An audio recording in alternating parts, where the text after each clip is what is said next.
Welcome back to Pod Save the World. I'm Tommy Vietor. I'm Ben Rhodes.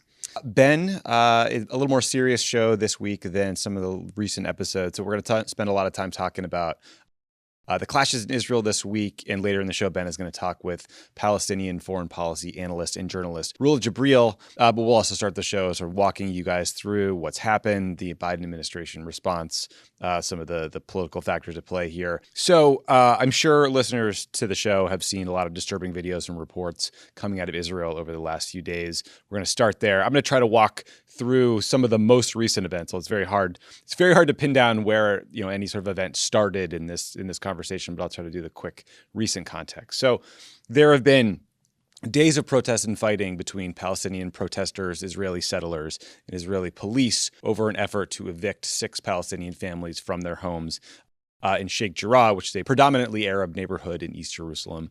The Israeli Supreme Court was supposed to rule on whether or not to evict those families on Monday of this week, but they delayed that decision because of these protests and the violence. There's a longer backstory when it comes to this dispute over the land in question, but the short version is these 2 Jewish trusts say they purchased the land from Arab landowners back in the late 1800s and that families lived there until 1948. But that year, Israel lost that territory in the Arab-Israeli War, and those folks were evicted. Then in 1967, in the Six-Day War, Israel took back control of Jerusalem militarily, and the Israeli government passed laws that allowed Israelis to reclaim territory that they had lost prior to 1967. It's worth noting that the international community does not recognize Israel's sovereignty over East Jerusalem. And now right-wing settlers say they bought that land in question in East Jerusalem from this original Jewish trust, from those owners, and they've been working through the Israeli legal system to evict the Palestinian occupants for many years. The Israeli government argues that this is just a private legal dispute over land in language, Ben, that really kind of echoes Jared Kushner's take on the broader conflict in the Middle East. The Palestinians say, like, these evictions are part of a bigger systemic effort to push Palestinians out of East Jerusalem, cement Israeli control over the broader area, and prevent East Jerusalem from becoming part of the Palestinian state. And frankly, it's hard to argue against that assessment when the deputy mayor of Jerusalem literally says as much in quotes to the media. So, the broader region is home to some of the most sensitive and important religious sites for Jews and Muslims. The court ruling about these evictions also coincided with an annual celebration of Israel's capture of East Jerusalem in 1967. And there's, a bunch of far-right settlers were planning to march through the Muslim quarter of Jerusalem's Old City, which is obviously a very provocative act. So on Monday, things spiraled completely out of control. Palestinians protesting the evictions in this planned march clashed with settlers. They clashed with Israeli police forces. The Israeli police forces actually raided the Al-Aqsa Mosque, which is a very important holy site, fired rubber bullets, stun grenades at protesters who were throwing rocks. I've seen reports that several hundred Palestinians were injured. 21 Israeli police officers were reported injured. Things got even worse on Monday when Hamas fired rockets from Gaza. Israel responded with airstrikes that officials in Gaza say killed 20 people, including 3 children. Netanyahu promised a heavy price in response to the Hamas attack. And then just before we started recording, there were videos of hundreds of rockets being fired out of Gaza by Hamas into central Israel. There's reports that the IDF has already responded with more strikes into Gaza, including hitting a 13-story residential tower. So Ben, sorry for the very long windup there. It's just been hard to follow this. But I guess my first question to you is how worried do you think we all should be about escalation? And do you think I left out any important context here that is worth kind of setting the stage? No, look, that's a pretty amazingly succinct summary, Tommy. I'd say a few things. I mean, the first is you'll hear from Rula Jabril, I think, a very raw Palestinian perspective on this, which people don't normally hear, right? So some of it's difficult to hear, I think. But I mean, I think it's important that we lift up and listen to Palestinian voices that are sometimes marginalized in these discussions.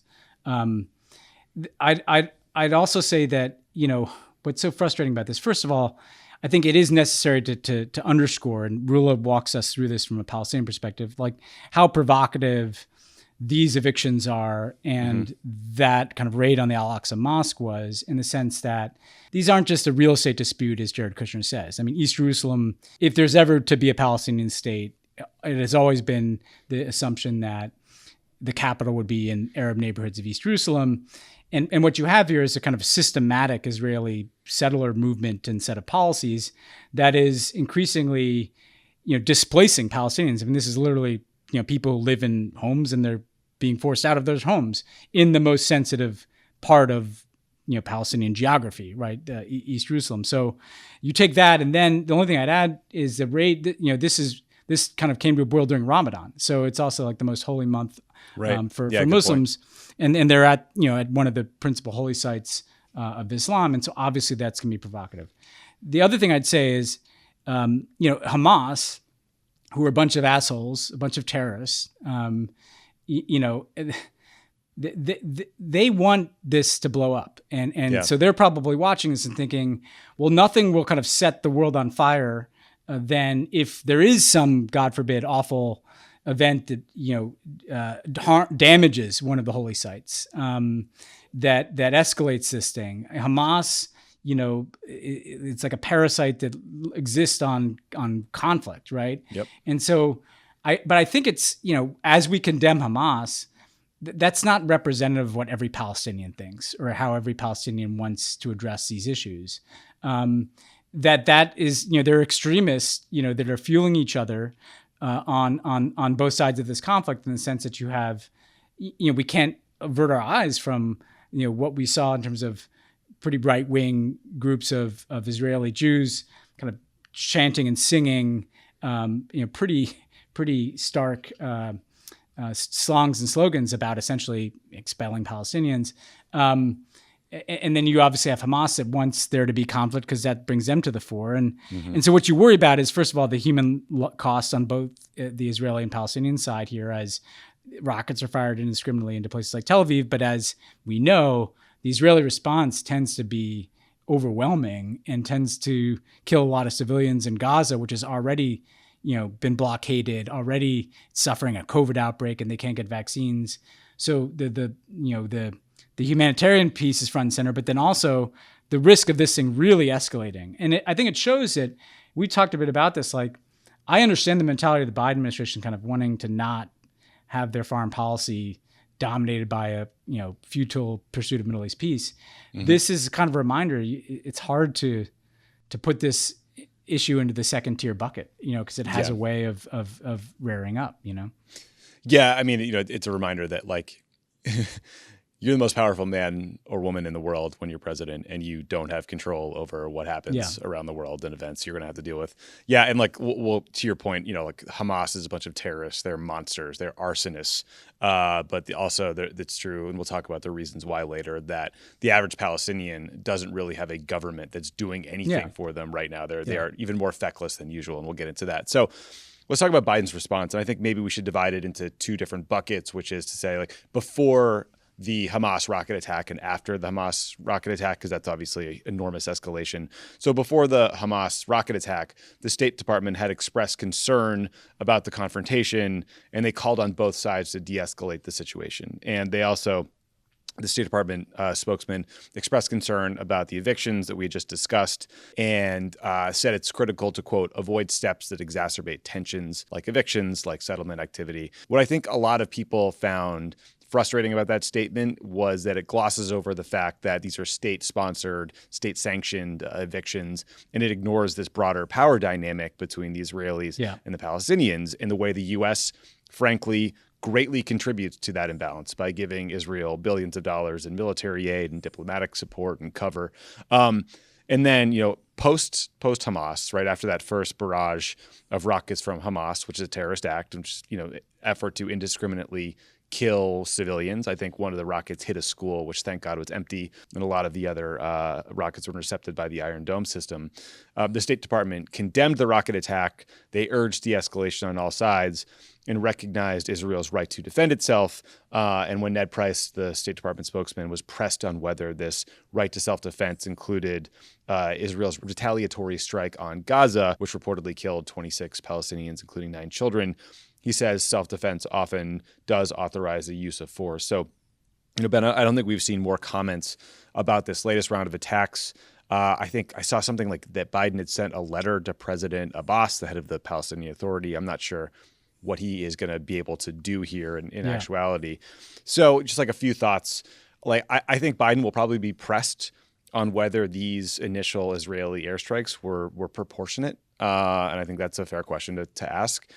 Again, the good news is that the Iron Dome missile defense system intercepted a lot of these rockets. It's worth noting that that system was funded by the Obama administration and President Obama himself, above and beyond the money the U.S. Normally gives to the Israeli military. And, like to state the obvious, the Trump, Jared Kushner, Abraham Accords did absolutely nothing to facilitate peace talks or create peace between the Israelis and the Palestinians, which has been at the heart of the conflict. So I was curious what you made of Biden's response so far and what else you think he could or should be doing. Yeah. Well, first of all, there's something I've said about this before that I was thinking as I was watching Ned, who's obviously a friend, struggle up there to deal with this. The talking points on this issue are kind of outdated in the U.S., because there's been like a set of talking points, and you've used them, Tommy, right? There's been a set of talking points for like 2 decades. We support a 2-state solution. And then the talking points kind of assume equal agency among Israelis and Palestinians. Mm-hmm. And this is, again, what I think the State Department press corps was cleverly pressing Ned on, which is it's always both sides need to de-escalate, both sides need to do X and Y and Z, when in fact the power dynamic has shifted so overwhelmingly over the last 10, 20 years that the Palestinians have like very little agency. And also the talking points don't kind of, they deal with events as they occur, but they don't seem to take into account the kind of structural momentum behind the settlements and the displacement of Palestinians and the kind of just degradation of Palestinian self-determination. And so they just feel like they don't fit anymore, so I think part of this is like just finding a language where you're just describing honestly what is occurring, and it doesn't feel like you're using, decade-old or 2-decade-old in some cases talking points about a peace process or a 2-state solution or both sides need to de-escalate that feel disconnected from the reality on the ground. I think there are other kind of practical things that I think the Biden team needs to take into account here. They've been slow to announce kind of who's their ambassador to Israel, who's their representative to the Palestinians, which Trump essentially got rid of. But the idea that, we used to have consul general in Jerusalem that kind of was a diplomatic representation to the Palestinians. As much as a peace process is not going to lead to 2-state solution, there's clearly not much in the way of dialogue happening here between the U.S. and Israel and the Palestinians. So even short of like a 2-state solution peace process, just the United States being able to be more engaged diplomatically to de-escalate situations.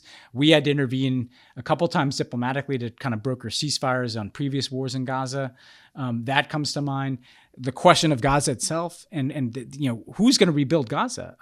Right. It's going to be flattened yet again. It's already a humanitarian catastrophe. There are always, challenges getting assistance in because you don't want to give assistance to Hamas. So, but if there's any humanitarian concern here, it has to be addressed. And then, you mentioned, I'm glad you mentioned Iron Dome, but I'm proud when I watch, the Iron Dome system save Israeli lives. There's certain kinds of aid to Israel that is essential. It's imperative. And this is one case of it. But there's this bigger question we've raised here of just what is our policy on the Palestinian issue? And if this just continues on the path that it's on, what mechanisms do we have to kind of press the Israelis to actually recognize Palestinian rights?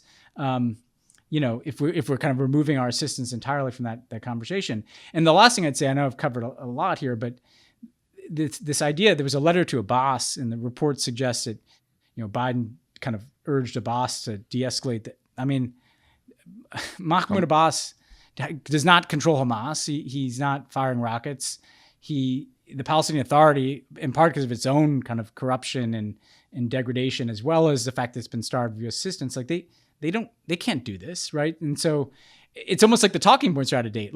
The letter to Abbas is not going to end the conflict here. So they just need a new paradigm to deal with this, or else this is just going to keep happening. you know? Yeah, I mean, look, I don't think like you or in any way like trying to defend Abbas here. It's like an efficacy question. Like, like what's the point of sending a letter to a guy who can't stop the party that's actually firing these rockets? Or what's the point of sending a letter to a guy who doesn't really have a lot of sway over a young person protesting on the street who's upset that one of the holiest sites that they revere was taken over by Israeli police forces, and they're now mad about it. Like, I'm just not sure who the audience for that letter really is.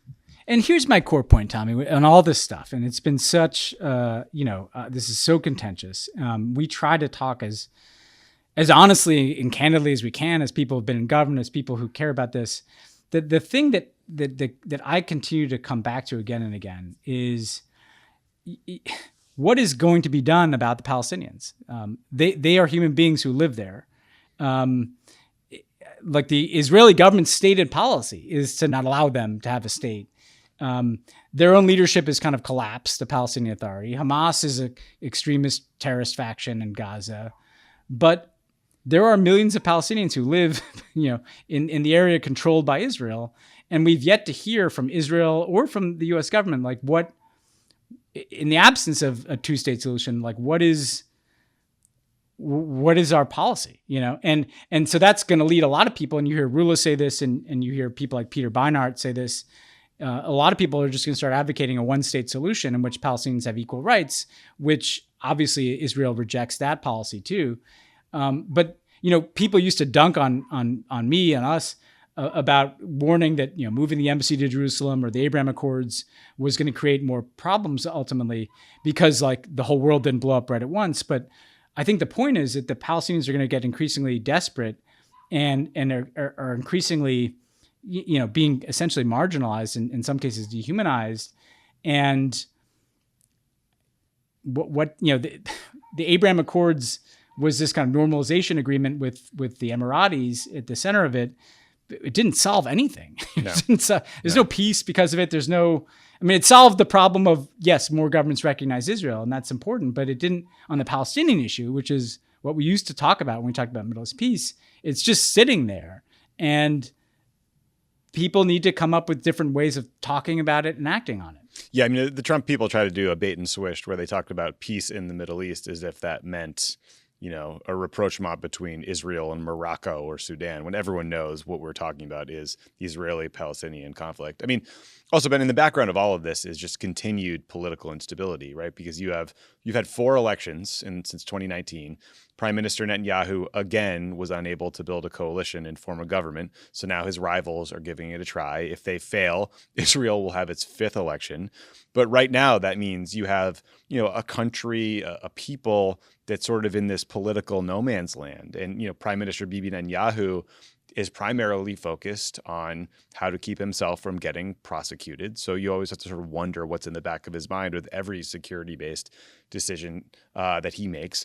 The Palestinian Authority is also a complete mess, right? They just delayed indefinitely parliamentary elections that were supposed to happen in May. President Abbas said that delay was because Israel refused to allow voting in East Jerusalem. So again, these structural problems just bubble back up. But the Palestinians haven't voted since 2006. So, neither side is being particularly well served by elected leaders or the political process right now. And it's just, who knows how this recent set of events, one, we're in the middle of it, right? So we don't know how this will end, if there'll be a ceasefire, hopefully soon. But also, you don't know what forces will be emboldened on either side politically. And, we're seeing Hamas assert itself now through terrorism. You're also seeing, and I'm not equating the two, I'm just pointing out things we're seeing. You're also seeing really hard line right-wing settler groups becoming increasingly emboldened and aggressive in ways that are exacerbating problems and not de-escalating anything. For all the calls for de-escalation, we've seen zero de-escalation in the past few weeks. You're right to point to the political context, which we've talked about in Israel, which is there's kind of a vacuum, right? And part of what happens in a vacuum, particularly when you're trying to form coalitions, is sometimes the loudest voices or the more extreme voices feel like they have more running room, right? Because there is a political vacuum, or because they think political leaders will need to court their support to form a coalition. And so this does feel tied to this kind of quicksand of Israeli politics. But I think more broadly, again, just to frame this for people, like in the main, what are the three ways this could play, right? There's a two-state solution, which feels like basically almost impossible at this point. And so the people who think that's the best option, and I do too, need new answers to how you're going to get there. Or you certainly need a different change in Israel and among the Palestinian leadership to get there. Then the second option is this, I think what you're going to hear more and more of from the left in the Palestinian territories, in Israel itself, and in the United States, the kind of Peter Beinart idea and others of okay, this is, all one state, but the Palestinians deserve equal rights. And the Israelis will say, well, that's an effort, to kind of a Trojan horse effort. But that, that's a second option. And then the third is really just the Palestinians are pushed out of the land and go to other Arab countries, and which is against international law and obviously potentially huge humanitarian concerns. There's not another option, and so I just think it's incumbent on everybody to realize that's what's in front of us here. There are increasing voices on the Israeli right who are not shying away from saying, therefore, the last option I said, this is our land, the Palestinians need to get out. If you and the Israeli voices and American voices who don't like the binational state idea are going to have to figure out a different way to approach the pursuit of a two-state solution, because there's no other way that this ends. Yeah, agreed. And I want to say real quick on that, because again, she was very, she reflects, I think, the emotion the Palestinians feel now. I understand how hard it is for Israelis. I have friends in Tel Aviv. I feel horrible watching those rockets and just how terrifying it must be. So I want people to know, we tend to focus on Israel because they're the more powerful actor here. But that in no way diminishes our sympathy for what Israelis are going through themselves. I think it speaks to the human tragedy of all this on both sides. The one thing that absolutely is a both sides issue is that Israelis and Palestinians have suffered. Again, I do think, though, when you have an asymmetry of power that is this great, it's impossible not to focus on what the more powerful actor is doing. And in this case, the Israeli government has not been trying to address these issues. They've been pushing the envelope. Yeah, and look, I think in these conversations, it's just important to remember that when we talk about U.S. political leaders, we're not condemning a country. You're criticizing decisions made by elected officials, their judgment, et cetera. Yes. That's what's happening here. Criticizing Bibi Netanyahu is not criticizing the Jewish people or or Zionism or the state of Israel. It's terrible policies made by a racist, corrupt man over time that have made problems worse, not better, in my opinion. And keep in mind that when you see those videos of kind of pretty right-wing, if not full-on extremist Jewish Israelis kind of chanting at the Western Wall and kind of chasing Palestinians, they don't represent all Israelis. But no. That also means that Hamas doesn't represent all Palestinians. So you have to remember that for all people, right? That you can't, because often I think the Palestinians get tarred with the kind of worst factions, right? That's not true of either the Jewish people, the Jewish Israeli people, or certainly the Palestinians either, whether they're Muslim or Christian or whatever. Yeah, absolutely. So I'm very glad to welcome back to the podcast my friend Rula Jebreal, who's a journalist, foreign policy analyst, and the author of several books, including Miral. Thanks so much, Rula, for coming back on the show. Thank you. Thank you, Ben. So, Rula, obviously, we're taping this as situation is escalating in Gaza and Israel. But I thought that what might be most useful, you're from East Jerusalem. You've looked at these issues personally and professionally for decades now. And I want to kind of walk people through how we got here. So I thought, we obviously had the expulsions of Palestinians in the East Jerusalem neighborhood of Sheikh Jarrah, the police raids on the Al-Aqsa Mosque, and then the rocket fire by Hamas and the Israeli government's response. But I want to break those apart and just begin, explain to listeners what happened in Sheikh Jarrah with these potential expulsions and these Israeli settlers, and why was that provocative, both in terms of the action being taken and the timing of the action? So I grew up in East Jerusalem. I grew up actually in the old city of East Jerusalem, but my school was in Sheikh Jarrah. It's called Dar Tifel, and it's next to all these houses where people are being basically forced to leave, evicted. And we've seen this in Jerusalem since 1967. There was a project, and the project was to change the demographic makeup of East Jerusalem, basically force people through deportation, eviction, expulsion, taking away the residency from people, never giving them permit to build, basically squeeze them, choke them until they are forced either to leave or unleash these hordes, mobs of extremists so they can terrorize people. All of my life, I left Jerusalem when I was 20 years old, Ben. My father worked in Al-Aqsa Mosque for 30 years. He was the groundskeeper. He basically built the gardens together with a team of people. Later on in life, he led the prayer early in the morning. His biggest fear, and something that he lived in his life when I was a child, in 1984, there was a plot of these extremists. They placed 5 bombs all over the holy sites and in various buses. Actually, the head of the Shin Bet, the security services of Israel, said that we came so close to blow up those holy sites. They were arrested, all of these terrorists, and then later on they were pardoned. So it was like slap on the wrist, nothing, no accountability. And from that moment on, we've seen these extremist elements who conducted terrorist attacks all over the country, in Jerusalem, in the West Bank. The Kahanist movement are now so mainstream, they're sitting in parliament. They're actually proposing legislation how to ethnically cleanse Palestinians. They're calling for a holy war. They're marching in the city of Jerusalem, especially in neighborhood, the Muslim neighborhood, the Armenian neighborhood. They did 2 marches, one, I think 2-3 days before the escalation in Gaza and the bombing of Gaza, where they were calling to kill Arabs, Palestinians. The deputy mayor of Jerusalem was standing there and pointing at one activist, said, "We should shoot you in the head." He's on camera, on video. In the same time, we have on video many of these extremists trying to take the homes. Many of them are American citizens who are telling a woman, Palestinian native woman who lived there all of her life, whose family was basically forced to exile from Haifa, came to East Jerusalem. They took half of her home. They're about to take the other half. And he was telling her on camera, if I don't steal it, somebody else will steal it. And we have this movement of extremists. This is what Zionism has done to Judaism.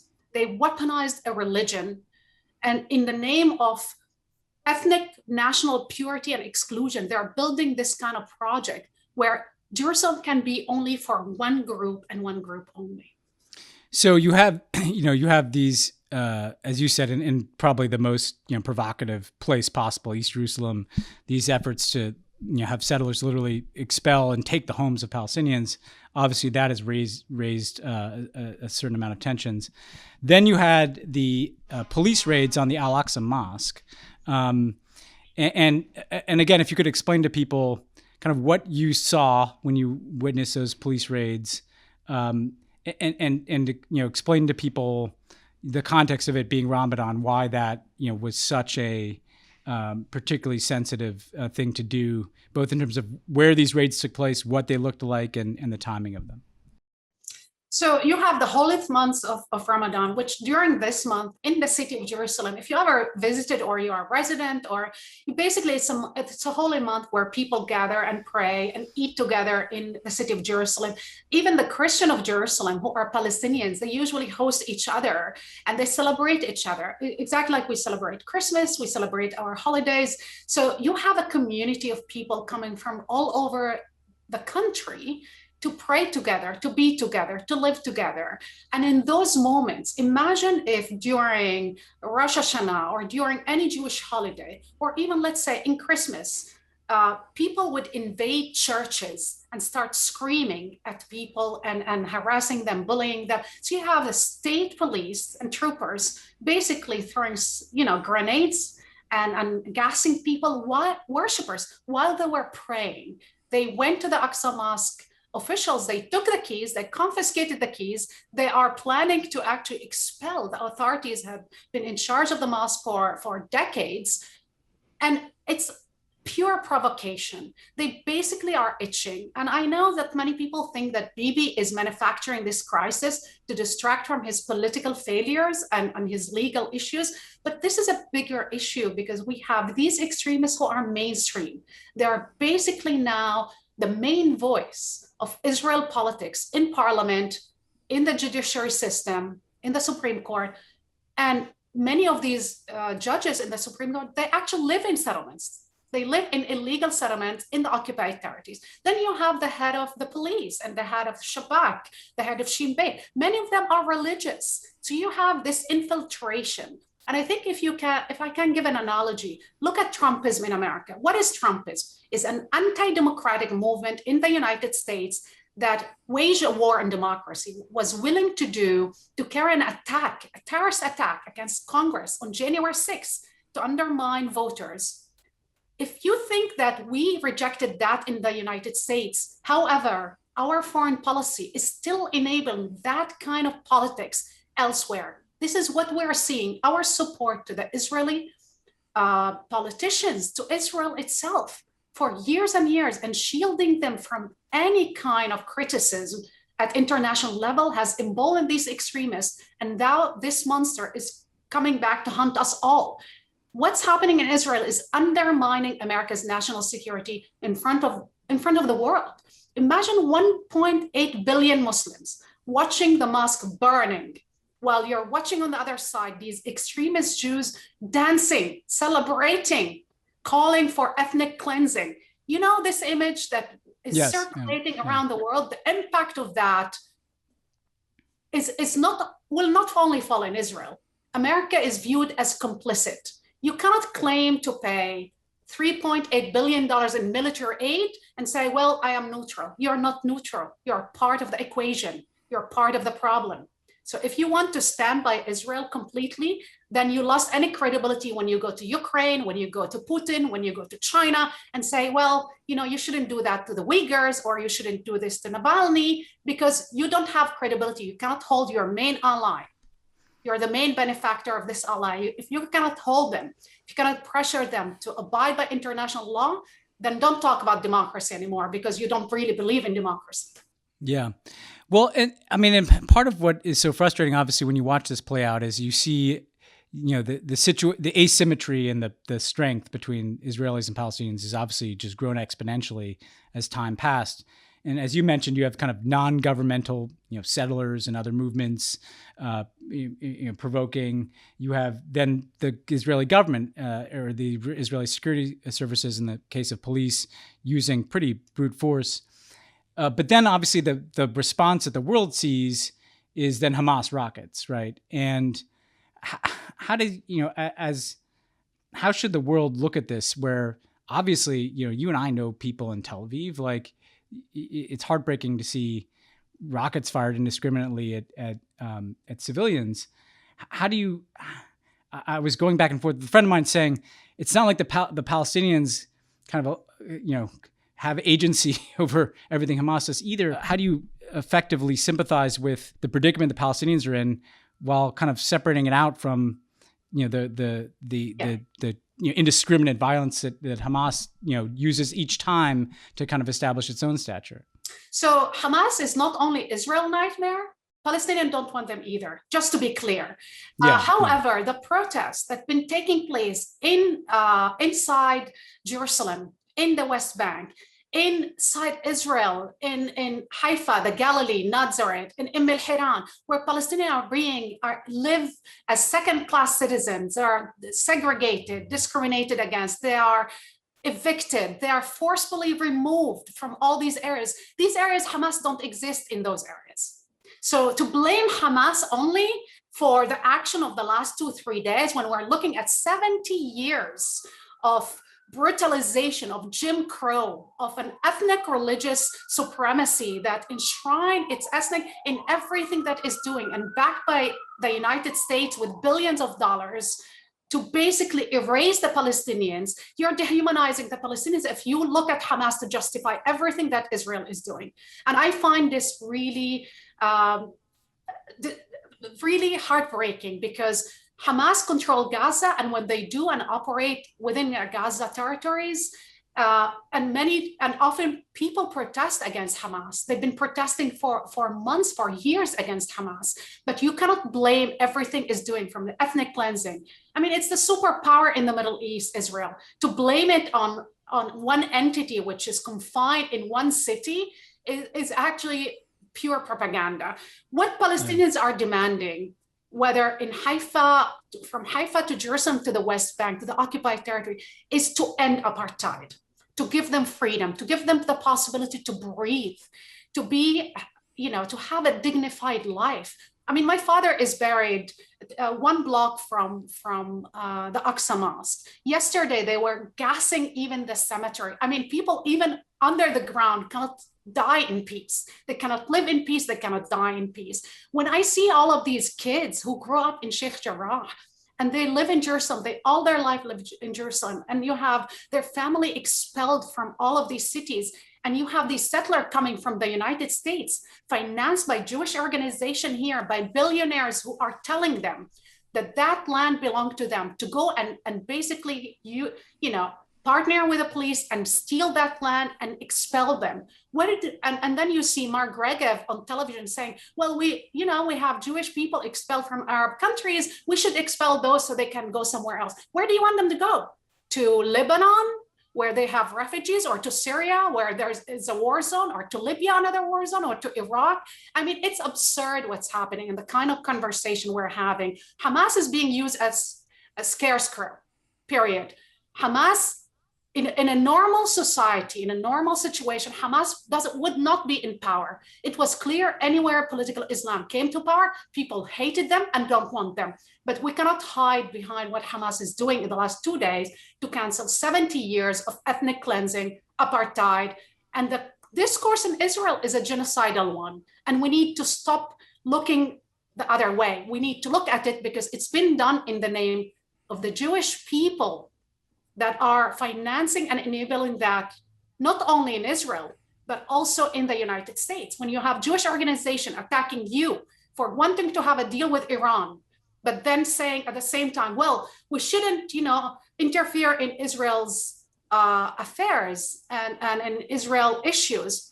You cannot have it both ways, my friends. You cannot say you're pro-democracy in America, but we want fascism in Israel. You cannot say that I'm financing this there, and I want ethno-nationalism and supremacy there, but I don't want it in America. You cannot have it both ways. If you want to deal with Iran and peace deal with Iran, the United States is entitled to have its peace deal with Iran without Israel deciding what the United States should do. But also the United States should condition its aid to how it's spent, especially if we profess to want, and our goal is to have rule-based international order, then we have to put our mouth where we put our money. Otherwise, we look hypocrite and complicit.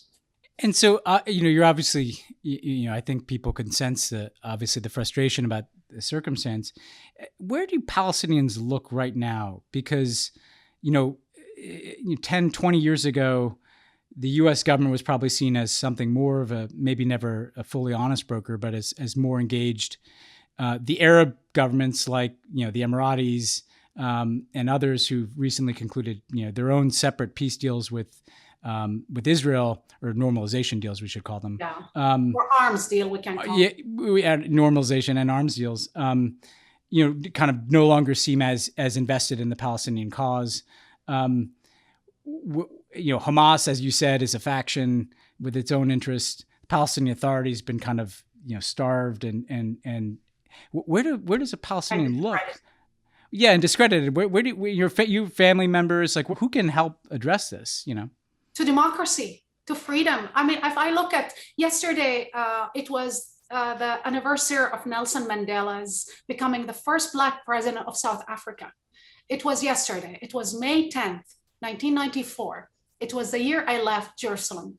And Ben, if I look at history, and the arch of history is really long, but always bent toward justice. I don't know how long it will take before, maybe my grandchildren will be free as human beings. But if I look at it, Israel controls the whole land. It controls it from the River Jordan to the Mediterranean Sea. Israel is in charge of the whole population. So at this point, exactly like I said when I did my movie Miral, it's one state reality. Israel was the first one to torpedo the two-state solution. Netanyahu many times said there will never be a Palestinian state. He even went as far as say, the 16-line border would be taking back Israel to Auschwitz. Fine, my friend, take it. It's yours. You already took it. So give us equal rights. Let's have a binational democracy, a binational state where we all live as equal human beings. I don't want to look at Hamas or the Palestinian Authority or Bibi Netanyahu. I would like to look at the people of Palestine and Israel, young people, generation after generation, who look at each other and they are sick of this conflict and they would like to live in a different world. We're in the 21st century. The world of Bibi Netanyahu and Donald Trump and Viktor Orban and Vladimir Putin, this is the past. We cannot continue to live in the past. If we want to live in the future is what Americans did after this, in this election, where you basically, minorities managed to reject Trumpism and elect Joe Biden. And the mandate was to promote democracy, to defend democracy and human rights and international law. So where I look at a younger generation, people from all walks of life, Christian, Jews, and Muslim together, inhabitants of the land, who actually can look back and look at the Declaration of Independence of Israel that talked about equal rights for all citizens, for all inhabitants, regardless their race, ethnicity, gender, regardless, whatever. So if we look at the Declaration of Independence, it was written in 1948, only 3 years after the end of World War II, you can see that the founding father talked about democracy.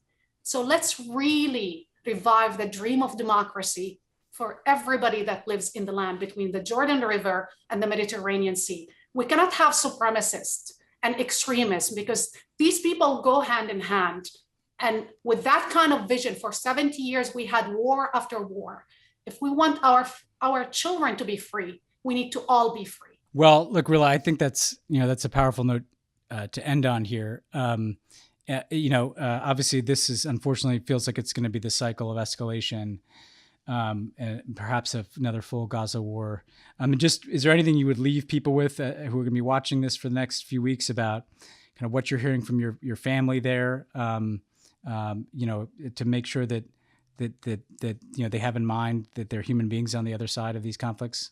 I lost members of my family in the past, and I don't know if they will survive. Honestly, this conflict or the next or the genocidal, chants and marches in the streets of Haifa, the Galilee, even Tel Aviv, where even liberal Jews are threatened. What I can say is to the American people, in your name, the United States is sending billions of dollars to enable, protect, and defend a supremacist ethno-religious project of exclusion and purity. If you don't want it here, you should impose on your representative never to want it and export it anywhere else, anywhere else. If you don't want it in Florida, if you don't want it in New York, in California, or in Ohio, you don't want it in Israel, because it's a threat to democracy. It's a threat to everybody. And this is all I can say to my American, brothers and sisters. It's not because of Muslims or Jews or Christian. This is about human life. This is about all of us. This is about either you are on the side of democracy or you believe in authoritarianism. And we cannot have both things. Well, thanks so much, Rula, for joining us. And, I'm sure we'll have you back at some point, but best to you and your family here. Thank you. Thank you, Ben.